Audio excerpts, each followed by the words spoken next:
સાણંદની કલહાર villa પાર્ટીમાં દારૂ મહેફિલ, 12 નબીરા ઝડપાયા, પોલીસનું કડક એક્શન. સાણંદના કલહાર બ્લુ એન્ડ ગ્રીન વેબેલા નંબર 358 ખાતે તાજેતરમાં દારૂ પાર્ટી ચાલી રહી હોવાની ગુપ્ત માહિતીના આધારે પોલીસે દરોડા પાડ્યા હતા. પોલીસે રિયલ એસ્ટેટ વ્યવસાય સાથે સંકળાયેલ એક નબીરાના બર્થડે પાર્ટીમાં દારૂની મહેફિલ માણતા 12 યુવકો નબીરાઓને ઝડપી નાખ્યા હતા. વર્તમાન કાયદા મુજબ અમદાવાદ તથા આસપાસના વિસ્તારમાં દારૂના સેવન પર પ્રતિબંધ હોવા છતાં આ વિલ્લામાં ખુલ્લેઆમ દારૂ પીવાની મહેફિલ યોજાઈ હતી. પુરાવા તરીકે દારૂની બોટલો, ગ્લાસ, મ્યુઝિક અને પાર્ટી માટેના અન્ય સામાન પણ પોલીસે જપ્ત કર્યા છે. પોલીસ તપાસના પ્રાથમિક તબક્કામાં બહાર આવ્યું કે આ નબીરા શહેરી ભાવના અને પ્રભાવિત પરિવારના હોવા છતાં કાયદાને અવગણે છે અને ખૂબ જ મોજ મસ્તી કરવા માટે ગુપ્ત પાર્ટીનું આયોજન કર્યું હતું.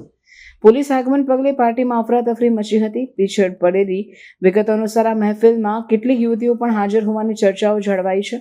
જોકે પોલીસ ચુકાદો આપતી નથી. પોલીસે તમામ ઝડપાયેલા નબીરાઓ વિરુદ્ધ સ્થાનિક પ્રોહિબિશન અધિનિયમ હેઠળ ગુનો નોંધ્યો છે અને વધુ પૂછપરછ હાથ ધરી છે. પોલીસ અધિકારીઓના જણાવ્યા મુજબ આવા અણઉમદા પાર્ટીઓ પર નિરંતર નજર રાખવામાં આવશે અને કોઈપણ જાતનું અનિશ્ચિત કૃત્ય સહેશે નહીં રાખવામાં આવે. આ વિશે વિસ્તૃત પૂછપરછ અને ખુલાસા હજુ ચાલી રહ્યા છે. સામાજિક માધ્યમ અને લોકપ્રિય હોસ્પિટલના પરિવાર સાથે સંકળાયેલા લોકો હોવાને કારણે ઘટના વધુ ચર્ચાસ્પદ બની છે. પોલીસે જણાવ્યું છે કે શહેરના ઇલીજ લક્ઝરી વસ્તી વિસ્તારોમાં દારૂ અને અપરાધિક પ્રવૃત્તિઓની જાણ કરવામાં ઝડપથી કાર્યવાહી થશે.